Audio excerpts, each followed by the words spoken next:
이 경우 독자는 간접적 번역 때문에 원작의 의미를 오해할 여지, 즉 오해 가능성에 열려 있지만 다른 한편으로 독자의 이해 가능성을 높여주는 최선의 방법이기도 합니다. 독자는 자신의 콘텍스트 혹은 선의의 고지에 의해 간접적 번역어를 자의적으로 오해만 하는 것이 아니라 이 유추와 추론과 상상을 통해서 자신의 사유의 복을 확정함으로써 원작의 의미에 최대한 다가설 수 있습니다.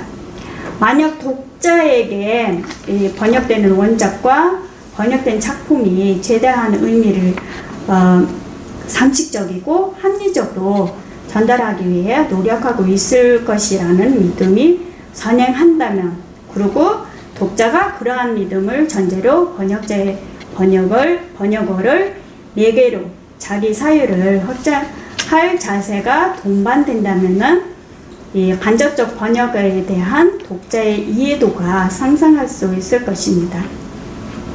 이와 같이 간접적 번역어가 독자로 하여금 원작의 의미를 충분히 상상하고 추리하게 할 수 있으며 직접적 번역어가 없는 상태에서는 그것이 최선의 방법이기도 합니다. 간접적 번역어의 경우 독자에게 자비의 원리가 요구된다면은 번역자에게는 간문화적 지식과 경험이 요구됩니다.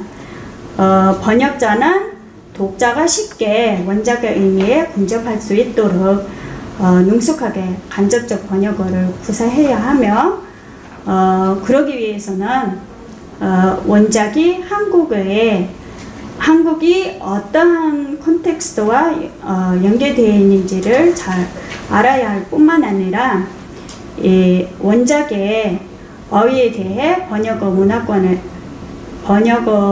문화권에서 상승 가능한 적절한 어휘들을 발견할 수 있는 자아문화, 즉 자기 나라 문화에 대한 소양을 충분히 갖춰야 합니다.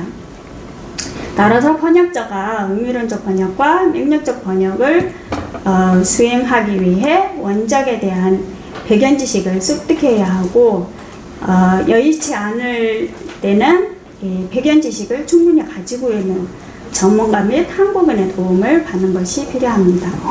궁극적으로 번역자가 간접적 번역어를 훌륭히 선택하는 과정은 한국어의 의미 지평과 번역어의 의미 지평 사이에서 번역자 자신의 삶과 사유의 폭을 간문화적으로 확장해가는 과정과 일치할 것입니다. 저희 발표는 여기까지 하고요. 부록은 그냥 참고로 보시면 될 것 같습니다. 네, 이상입니다. 네, 감사합니다. 실제 번역을 하시면서 고민했던 부분들을 좀 체계화해서 잘 설명해 주실 것 같습니다. 다음은 중국어권 한매 선생님께서 중국에서의 한국문화 교육 현황 및 문제점이라는 제목으로 발제해 주시겠습니다. 저는 파워포인트 파일을 준비했기 때문에 내려가서. 네, 사실 중국의 한국 문화 교육에 관한 연구, 특히 한국 문화 교재에 관한 연구가 이미 이루어진 바가 있습니다. 피자는 다만 수능 연구에 새로운 정보를 보완하고 실제로 한국어 문화 교육 현장에서 일하는 한 사람으로서 한국 문화 교육 현황을 좀 더 구체적이고 좀 더 생생하게 말씀드리려고 이 자리에 왔습니다. 목차를 먼저 보여드리는데요. 그것은 이 원고에서 한국 학과 현황하고 한국 문화 교육 현황, 그리고 학생 수용 양상 설문조사를 했는데요. 설문조사를 통해서 중 학생의 수용 양상에 대해서 살펴보겠고요. 그리고 마지막 부분은 한국 문화 교육의 문제점하고 분사한 몇 가지를 얘기해 보려고 합니다. 우선 한국어 학과 현황에 대해서 말씀드리는데요. 일단 중국에 있는 한국어 학과가 대학 수를 저는 세봤는데 근데 박평문에 나와 있는 거는 45개인데요. 근데 지금 꼼꼼히 생각해보니까 49개가 돼요. 중국의 40대학 학과가 설치되어 있는 거죠. 네, 그리고 크게 교육 대상을 보면 크게 두 가지로 일단 나눌 수 있습니다. 조선족 학생을 대상으로 하는 한국어 학과가 있고요. 나머지 거기에는 두 개 대학, 연변대학하고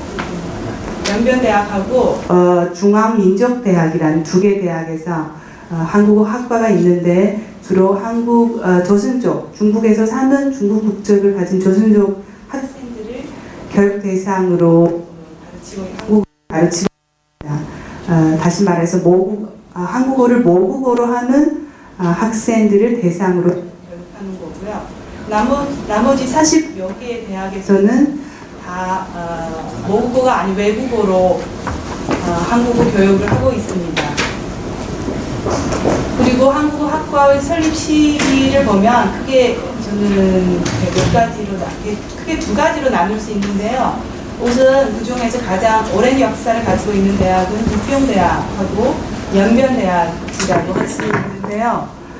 이 두 대학은 모두 1949년에 설립된 것입니다. 근데 그 각주를 보시면 북경대학 같은 경우에는 남경 동방 어문 전문대학원이라는 대학이 있었거든요.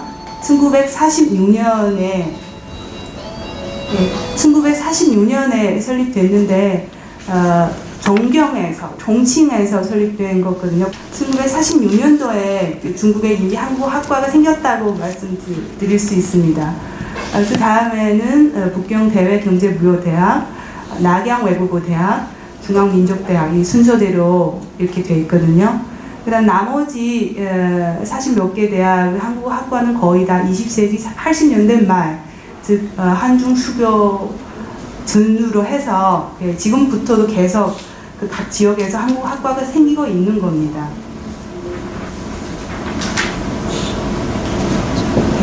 중국 지도인데요. 이 지역적 분포를 보면 우선 여기 제가 재직하는 여기 산동 지역인데요.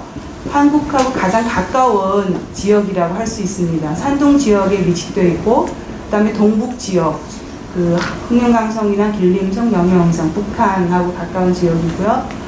그 다음에 북경을 중심으로 해서 북경 천진 지역이라고 할 수 있는데, 그 다음에 지금 요새는 최근 연간에는 상해를 중심으로 하는 상해나 남경, 이 강서성 지역 이 주변에서 한국어 학과가 많이 생기고 있습니다. 그리고 점차 한중 교류의 활성화 정도에 따라서 점차 내륙 지역으로 확산되는 그런 추세를 보이고 있습니다. 이 지역뿐만 아니라 요새는 광동, 광서성, 남쪽에 있는 광동, 광서성에도 하나 둘씩 생기고 있고요. 죄송합니다. 그리고 내륙 지역의 하남성, 이 삼서성 이 지역에도 하나 둘 정도 지금 생기고 있습니다. 근데 아주 깊은 내륙 지역에는 아직 한국 학과가 없는 걸로 저는 알고 있습니다. 대학 위상을 보면 지금 40몇 개의 대학에 한국 학과가 설치되어 있는데요. 크게 세 가지로 나눌 수 있습니다. 하나는 중국 교육부 직속 대학이라고 합니다. 중국에서는 이른바 인류대학이라고 하거든요. 지금 40몇 개 대학 중에 북경대학, 남경대학, 복단대학, 길림대학, 산둥대학, 대외경제무역대학, 북경외국어대학, 상해외국어대학, 중국해양대학, 중국증매대학, 북경어원대학 이 11개 대학이 교육부 직속 대학이거든요. 이런 대학은 중국에서는 상위권 대학이라고 보셔도 될 것 같고요. 학생을 모집할 때나 이런 점수 라인이 있는데요. 카트 라인은 굉장히 상위거든요. 그래서 중국에서는 또 명문대학이라고 할 수는 있습니다. 두 번째는 이 지방 소속 4년제 대학이에요. 지방 소속인데 4년제 중합대학이라는 거죠. 흑룡강대학, 연흉대학, 충도대학 25개 대학이 있는데요. 한국 학과가 설치되어 있습니다. 이런 대학은 중국에서는 종위권에 속하는 대학들이라고 할 수 있고요. 마지막 그 단계는 3년제 대학인데 거기서는 각 도시에 소속되는 대학도 있고 3년제니까 사립대학이 많이 들어있습니다. 여기에는 일부 대학 포함되어 있습니다. 한국어 학과가 설립되어 있는 거거든요. 제가 이 대학 내부를 이렇게 말씀드리는 것은 이 교육 목표하고 그 관련되어 있기 때문입니다. 교육부 직소대학 같은 경우에는 한국어 정통하고 한국 문화를 이해하는 그 국제적인 시각을 가지고 있는 고급 인재를 양성하는 데 목표를 두고 있습니다. 근데 지방 소속 4년제 대학 같은 경우에는 뭐 종합대학 인 것만큼 한국어를 비롯한 여러 가지 소양을 골고루 갖춘 인재 양성을 지향하고는 있는데, 근데 여러 가지 그 여건의 제한을 받기 때문에 지금 이런 목표 달성에 조금 문제가 있는 것 같아요. 왜냐하면 교육부 직속대학 같은 경우에는 교육부에서도 여러 가지 지원을 받을 수 있거든요.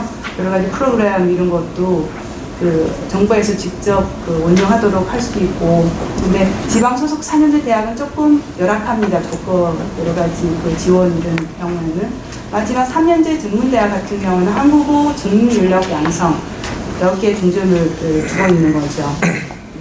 여러 가지 다른 소양들을 키울 그런 여력이 안 돼서요. 학생 이어서 저는 교수진하고 학생 한국 문화 교육 현황에 대해서 말씀드리겠는데, 일단 교수진하고 학생의 상황을 한번 살펴보도록 하겠습니다. 통계를 저는 해봤는데요. 근데 한국 문학 전공 교수, 여기서 제가 전공이라는 것은 석사하고 이상 소지자에 한해서 이 전공을 제안을 했거든요. 인원수는 51명으로 나와 있습니다. 전체 그 한국어 학과 교수 수는 300명 정도 돼요. 300명 정도인데 문학을 전공한 교수의 그 비율은 17% 정도 차지합니다. 그 문학 전공자의 분포를 보면 이 교육부 직소 대학 10개 대학에 다 있습니다. 이 하나만 빼고 중국 진매대학이라는 대학에는 한국 문학 전공 교수가 없어요. 새로 생긴 지 얼마 안 됐습니다. 지방 소속 4년제 대학에는 8개 대학에 한국 문학 교수가 있습니다. 4년제 대학에는 아예 없습니다. 한 명도 없습니다. 그리고 학과 내에서 비율을 보면 아주 극단적인 상황이 있긴 있어요. 길림대학 같은 경우에는 거의 다 한국 문학 전공자들이고요. 해양대학에도 반 정도 차지합니다. 문학 전공 교수가. 연변대도 문학 전공자가 상당히 많이 들어있고요. 근데 나머지 대학, 복단대 같은 경우는 문학 전공자가 한 명밖에 없어요.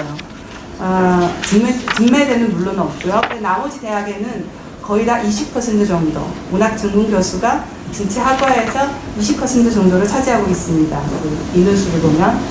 그리고 학위 상황을 따져봤는데, 문학 전공 교수의 학위 수준이 상당히 높은 걸로 나와 있거든요. 박사 소지자나 수료자 다 포함해서 37명, 37명인데 이 51명 중에서 72%를 차지합니다. 상당히 높은 비율이라고 할 수 있거든요. 학생 학습 능력, 이거는 저는 물론 학생은 뭐 타고난 그런 어학 소질을 타고난 그런 학생들이 많거든요.